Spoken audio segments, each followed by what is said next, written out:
We're Please Don't Shoot. My name is Jane Davidson. My name is Curtis Hewlin. And we have been a band since April of 2012. And we met in high school, kind of. We went to different high schools, but our mutual friend who went to my high school. San Marino High School. He went to San Marino. It's a four-year school. Well, he went to my middle school and then went to his high school, and he's like, hey, you guys both play music, so you should be friends and play music together. And then that didn't really happen at first, and then like 2 years later, we showed up at this benefit concert that I was supposed to be helping. Jane invited me to this benefit concert. And then we ended up playing together at the end of the show, and everybody liked it. True fact. So, yeah, so then we were like, we should be a band, and we both really like 80s music, so we should get some of that influence I really like in our band. Music.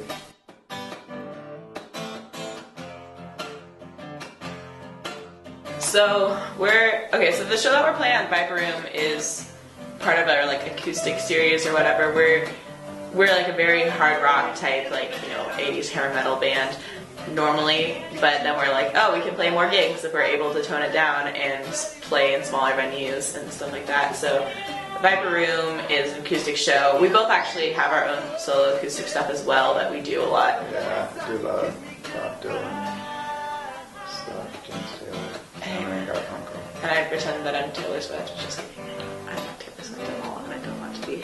Yeah. She's a nice lady. Anyways, But watch out. we're recording.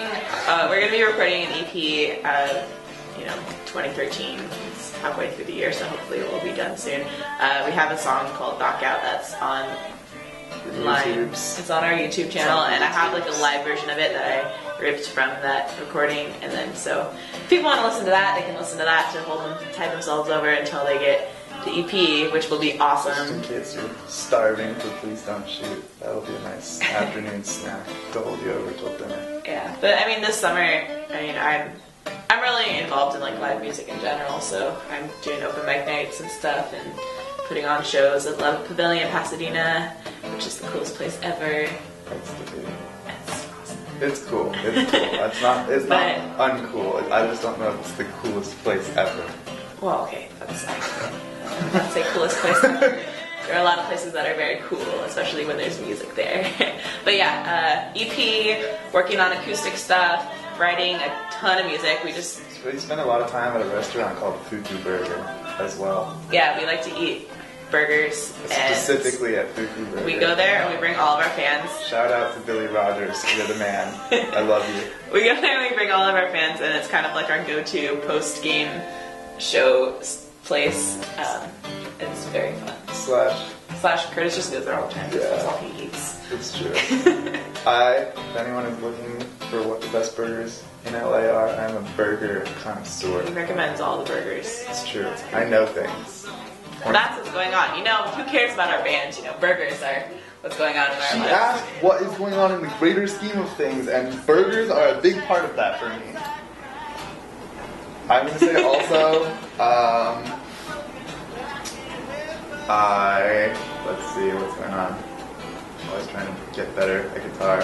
I still take guitar lessons to this day.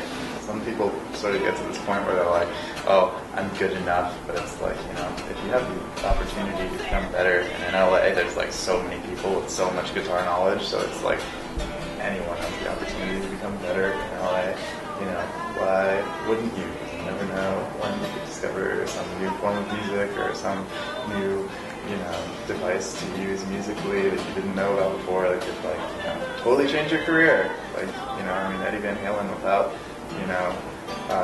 all of his blues stuff, for example, that he did. Everyone gets him for the tapping stuff, but he didn't listen to all the Cream and make sure he was keeping an ear out for Eric Clapton and all those guys. He probably wouldn't be as good a songwriter.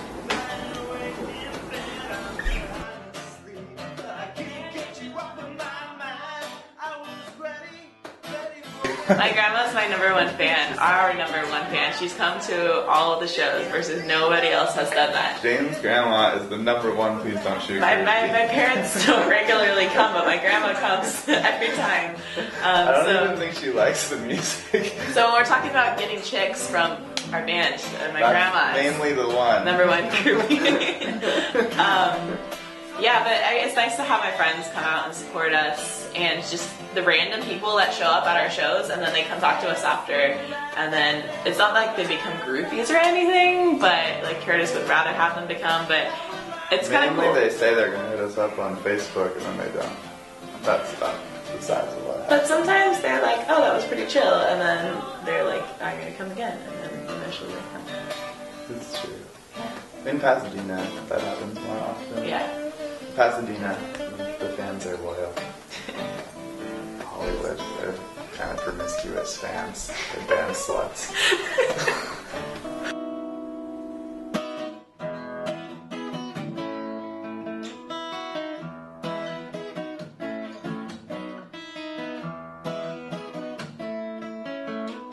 I definitely have a wide variety of influences when it comes to my music. I actually started out as a cello player.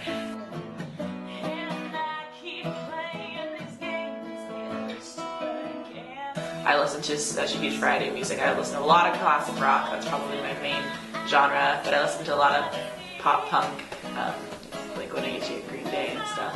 But songwriting wise, last year I got really into like British singer-songwriters like Kate Nash and Lily Allen, and of course Adele. Everyone's into Adele, you don't even need to say it.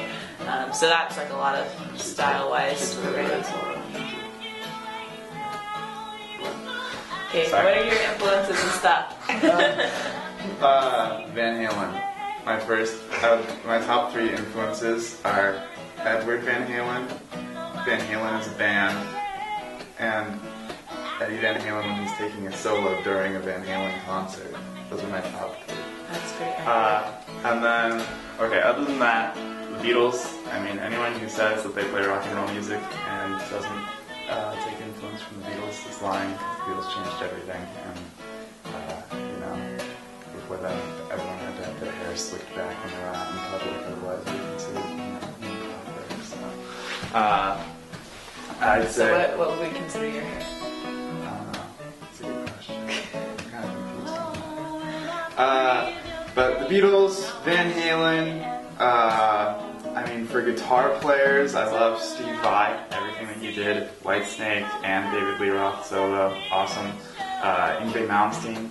Yngwie Malmsteen, gets criticized a lot because he plays a lot of notes really fast. But I think he's a guitar player who, even when he plays a lot of notes really fast, he plays those notes and he means them, and that's what makes him, a real guitar player as opposed to just a shredder, which is what a lot of people who copy him become. And Guthrie Govan. Guthrie Govan is not so well known, but he is, in my opinion, one of the best guitar players in the world. He's amazing. And then for more songwriting stuff, I love David Bowie and The Clash, and John Lennon solo away from the Beatles is also fantastic. And Green Day, that's a common influence to me. Jane. I'm also not afraid to admit that I love Pink and Avril Lavigne, which I don't think he would agree with. Avril's pretty cool. I can live with Avril. I just love Pink. Even though she's my favorite person in the world. Well, she has Justin Derrico on guitar. Justin Derrico, session player, so he doesn't really get his fair share of press, but that guy can shred some face. Like you never done before. Ain't no use in calling out my name, girl. I can't hear you anymore.